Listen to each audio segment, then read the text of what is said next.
yang memuliakan Salman Al-Farisi itu karena ketakwaannya. Salman Al-Farisi ini orang Ajami, bukan orang Arab. Jangankan Ahlul Bait, bukan Arabnya saja bukan. Kemudian sebaliknya, dan Allah menghinakan orang yang mulia Abu Lahab karena kekufurannya. Sebenarnya kalau sudah kita berkaca ke dua contoh tadi, sebenarnya kan polemik NASA ini sudah selesai. Sudah selesai. Dan kemudian menghasilkan ya silakan, percaya silakan, tidak percaya silakan. Yang penting kalau di depan publik barangkali ya, kalau bermaulid atau berceramah ya jangan merasakan di dalam tubuh saya mengalir darah.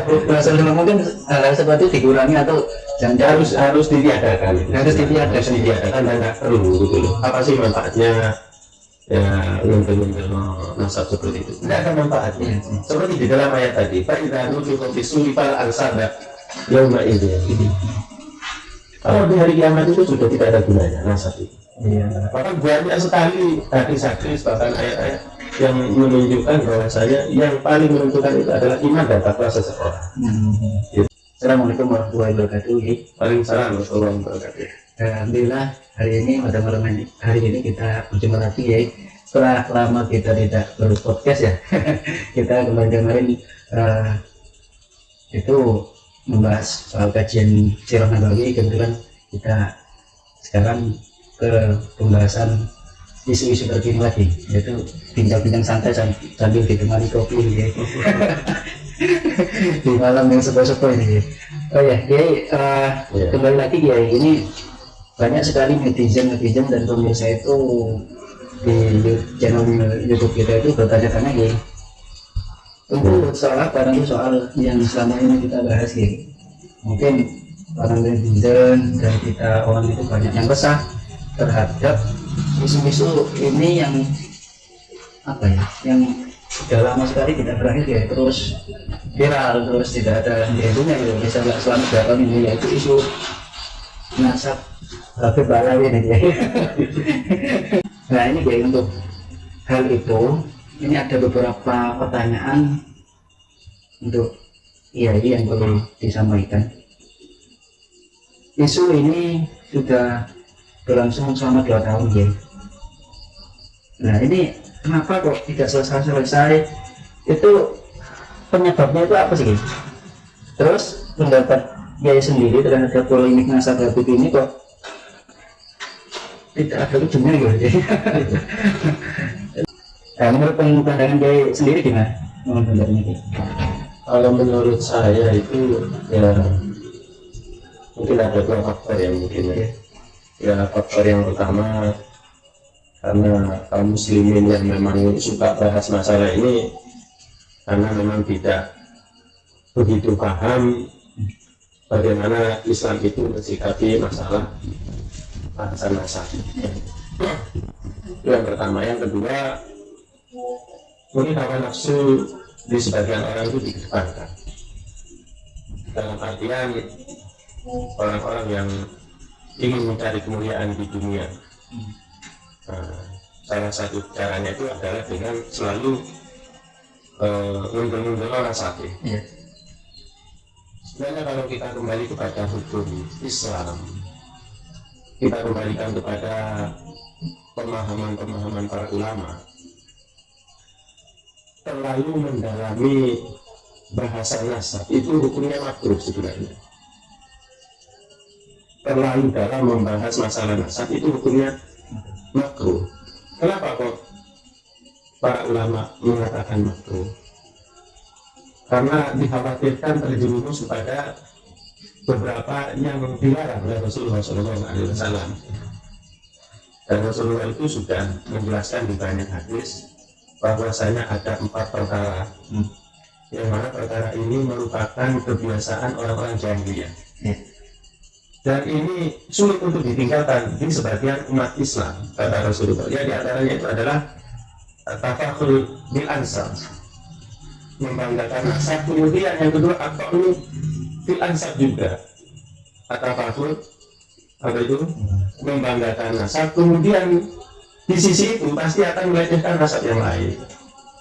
Nah ini sebenarnya perkara-perkara jahiliyah yang Islam datang itu ingin meniadakan ini. Karena dalam syariat Islam itu kemuliaan itu bukan hanya semata-mata karena nasab, itu sudah sangat jelas di dalam Al-Quran bahwasanya satu faktor yang paling menentukan seseorang itu bisa mulia itu adalah dengan takwanya. Inna akramakum indallahi atqakum. Di dalam ayat yang lain, fa idza nufiqa fi suri fala ansaba bainahum. Kalau trompet itu sudah ditiupkan, maka nasab itu sudah tidak ada gunanya. Sehingga para ulama itu menghukumi seseorang yang selalu bahas nasab itu punya makhluk yang tadi. Memang di dalam hadis yang lain Rasulullah itu menganjurkan untuk mempelajari ilmu nasab. Cuma tujuannya itu hanya satu, supaya untuk menyambung silaturahmi, untuk mengetahui jenis-jenis suku, supaya saling mengenal. Jadi tujuannya hanya itu, mempelajari ilmu nasab. Adapun selain itu kurang bermanfaat. Nah, ini menarik ya. Untuk nasab itu kalau di sebagian yang saya ikuti di polemik nasab ini itu adalah hubungnya Kiai Imad ya. Jadi Kiai Imad itu dituduh mengkokno nasabnya kafir. Padahal gitu ya. Kenapa kok bisa gitu? Kiai Imad ini mengeluarkan tesis, mengeluarkan penelitian, ternyata penelitiannya itu hasilnya itu nama leluhur Habib Ba'alawi itu tidak tercatat di sebagian kitab Turos, terputus selama 550 tahun yang lebih. Kenapa kok gitu ya, berdasarkan kitab, tapi mereka menganggap itu Kiai Imad untuk menasab sama dengan menuduh leluhurnya Habib Ba'alawi ini melakukan zina gitu ya. Ini gimana nanti? Kalau menurut saya, ya saya sendiri sih tidak membaca tesisnya Kiai Imad ya. Saya merasa minat ke situ itu tidak ada. Cuman dari hasil yang saya baca dari kitab-kitab sejarah, baik itu seperti Al-Bidayah wa Nihayah, Syiar A'lam Nubala dan yang lainnya, pembatalan nasab itu sebenarnya sudah ada. Zaman dahulu kala itu sudah ada. Maksudnya gimana? Maksudnya di zaman sekitar sebelum 400-an Hijriah itu sudah terjadi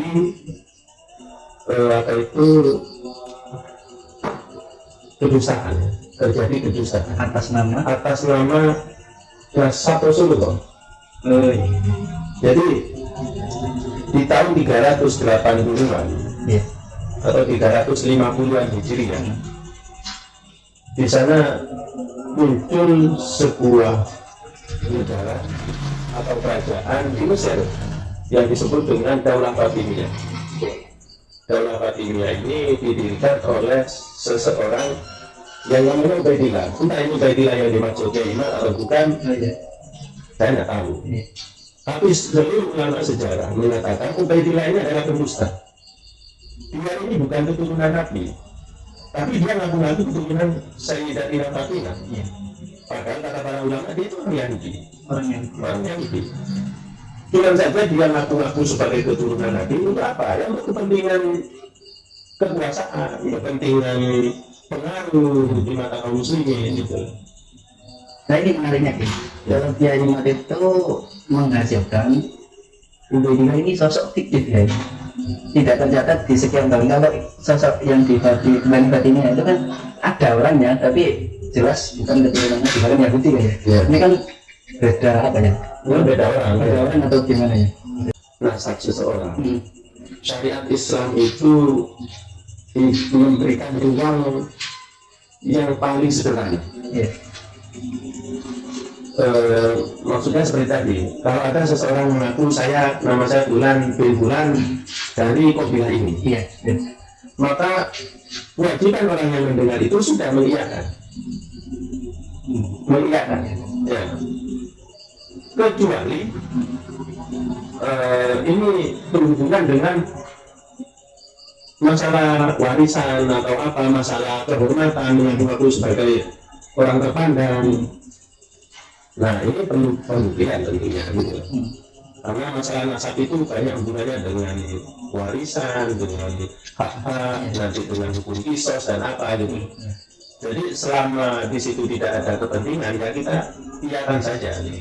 Tapi di saat pengakuan itu nanti ada hubungannya dengan harta, dengan kedudukan dan apa, nah baru orang itu harus menunjukkan bukti gitu. Apa buktinya sampai itu anaknya si Fulan dari Kopia ini. Oh, buktinya ini mbak saya, ini bapak saya. Mesti jawabannya gitu. Iya. Jadi Islam itu apa ya, membuktikan nasab seseorang itu dengan cara yang paling sederhana. Jadi nggak perlu jelimet istilahnya. Cuma ya gitu, kita sebagai umat Islam wajib menghormati siapapun gitu. Ya dari dasar tadi itu bahwasanya Rasulullah itu tidak membedakan itu. Yang dibedakan itu masalah kemuliaan, ketakwaannya saja. Ya seperti itu. Makanya sebenarnya kalau masalah Habib ini itu menurut saya pribadi, orang-orang yang mengaku sebagai keturunan atau zuriat Nabi itu sebenarnya semakin berat. Karena Ahlul Bait dari semua jurusannya ya, karena Bani Hashim ini tidak hanya sekedar Pak Alawi kan itu, karena di sana masih ada capan dari Abbas, dari Ja'far, dari Abu Thalib, itu semua itu Ahlul Bait dan semuanya itu haram bagi mereka itu sedekah gitu. Haram menerima sedekah. Jadi semakin berat. Jadi hukuman bagi mereka itu memang tidak sama dengan yang lain dalam masalah ketatnya hukum, bukan masalah kelonggaran. Gitu. Sehingga mereka itu haram ini hukumnya meminta-minta, haram hukumnya menerima sedekah. Bahkan mereka itu semakin ketat dalam masalah peribadatan. Karena Allah di dalam Al-Quran mengatakan ya nisa an-nabi lastu naka ahadi minan nisa. Wahai istri-istri Nabi, kalian itu tidak sama dengan wanita-wanita biasa. Tidak sama dalam masalah apa? Dalam masalah ketaatan. Kalau kalian taat 2 kali, tapi sebaliknya kalau masalah kemaksiatan 2 kali juga dosanya. Dan sebenarnya hukum ini berlaku terhadap semua ahli bait tadi, termasuk ya Pak Alawi ini. Kalau memang terbukti. Tapi kalau banyak yang kita dapati mereka dawer, keliling minta-minta, keyakinan kita itu berarti mereka bukan durian Nabi. Bukan durian Nabi. Durian Nabi tidak seperti itu dan tidak boleh minta-minta dan tidak boleh menerima sedekah, karena sedekah ini adalah harta yang diberikan untuk orang-orang melarat gitu loh. Tapi kalau ada orang yang ngaku-ngaku Habib minta-minta, ya kan bukan keturunan Nabi, tapi keturunannya orang melarat.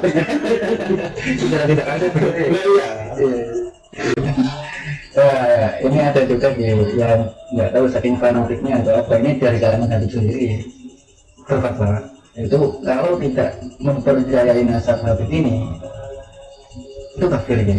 Itu ada yang seperti itu, dikafir-kafirkan bahkan ya mencium bau surga haram katanya gitu. Ini sudah berlebihan ya. Iya. Mempercayai mereka turunan Nabi atau bukan, itu bukan salah satu rukun iman gitu. Jadi kalau ada orang mau percaya atau tidak, tidak masalah gitu, itu tergantung masing-masing. Jadi ya tadi sebenarnya ya apa ya, ya apa nggak ada manfaatnya gitu. Menjunjung diri saya dari keturunan tidak ada manfaatnya. Dan kalau orang itu paham dengan syariat Allah, misalnya tidak akan melakukan hal itu. Bahkan akan menutupi keutamaan yang ada pada dirinya. Gitu. Kenapa? Karena dalam Islam itu sudah sangat jelas. Faktor kemuliaan itu bukan masalah nasab. Makanya banyak pepatah mengatakan Allah memuliakan Salman Al-Farisi itu karena ketakwaannya. Salman Al-Farisi ini orang Ajami, bukan orang Arab. Jangankan ahli bait, bukan Arabnya saja bukan. Kemudian sebaliknya, dan Allah menghinakan orang yang mulia Abu Lahab karena kekufurannya. Iya. Sebenarnya kalau sudah kita berkaca ke dua contoh tadi, sebenarnya kan polemik NASA itu sudah selesai. Sudah selesai, makanya nggak perlu kita itu terus-terusan membahas masalah ini. Sebenarnya kita sebagai apa ya, orang ajam lah, orang biasa yang bukan orang Arab, ya kita nggak perlu apa ya, nggak perlu terlalu menyebutkan masalah ini, karena agama kita itu sudah sangat jelas, sejelas matahari di siang hari gitu dalam masalah ini. Iya, iya. Jadi ya mungkin balik ke pertanyaan tadi ya, solusinya mungkin Islam mungkin ya ketemu di antara dua orang yang bersaudara ini, dan kemudian menghasilkan ya silakan, percaya silakan, tidak percaya silakan. Yang penting kalau di depan publik barangkali ya, kalau bermawidoh atau berceramah ya jangan merasakan di dalam tubuh saya mengalir darah. Maksudnya mungkin hal-hal seperti itu dikurangi atau jangan harus ditiadakan, harus ditiadakan dan nggak perlu gitu loh. Apa sih manfaatnya ya mengenal nasab seperti itu? Tidak ada manfaatnya. Seperti di dalam ayat tadi, Pak Idanu kita visuri para ansada yauma ini. Kalau di hari kiamat itu sudah tidak ada gunanya nasab itu. Iya. Bahkan banyak sekali hadis-hadis, bahkan ayat-ayat yang menunjukkan bahwasanya yang paling menentukan itu adalah iman dan takwa seseorang. Gitu. Makanya seperti apa, jangankan Habib, ya kalau kita kembali kepada kata sejarah, Abu Thalib, paman Nabi, pengganti ayahnya. Iya. Sebelum ada manusia satupun dari sahabat yang berjasa kepada Nabi, Abu Thalib yang berjasa di luar. Semua jasa itu juga dimiliki oleh Abu Thalib. Cuman apa ada manfaatnya? Ya ada, cuma sedikit, yaitu keringanan siksa. Iya. Gitu loh. Dan ini paman sekaligus jasanya sangat luar biasa. Ada cuma orang-orang yang sudah jauh, kiprah mereka tidak ada, terus tadi mendel-mendel ya saya wis teman-teman. Terus kalau kita balik lagi ke fakta sejarah dari cucu Nabi yang orisinil, mereka itu adalah orang-orang yang ikhlas. Cara ketaatannya sangat luar biasa, seperti Zainal Abidin di semua buku sejarah ditulis dia setiap malamnya itu dengan 1000 rakaatnya, bahkan dengan sedekah sirnya. Itu loh. Ini cucu Nabi, cucu istilahnya siapa? Misalnya cucu apa? Cicit. Ahli ibadah, ahli sedekah, orang yang paling ikhlas gitu loh. Ya hendaknya para orang-orang yang selalu tafakur bil ansab itu ya benar-benar tolak ke situ gitu. Iya, apalagi kalau kita kembalikan kepada sabda Nabi, kepada putrinya Fatimah, wahai Fatimah, mumpung ayahmu masih hidup, silahkan tadi jangan ngomong masalah dunia, tapi nanti di akhirat aku nggak bisa nolong kamu. Wahai Abbas, paman Rasulullah, aku juga nggak bisa menolongmu nanti di akhirat. Begitu pula kepada Sofia, Bibi Rasulullah, selamatkan dirimu dari api neraka, karena saya nanti tidak bisa memberikan manfaat kecuali dengan izin Allah.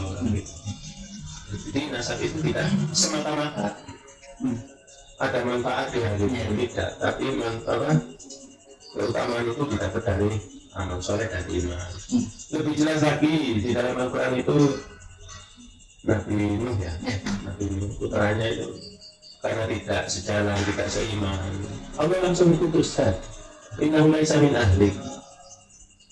Padahal itu anak biologis, Allah langsung putus, bukan anaknya. Maksudnya di akhirat nanti itu, di dunia ya anaknya, tapi di akhirat sudah dicap bukan anaknya sudah.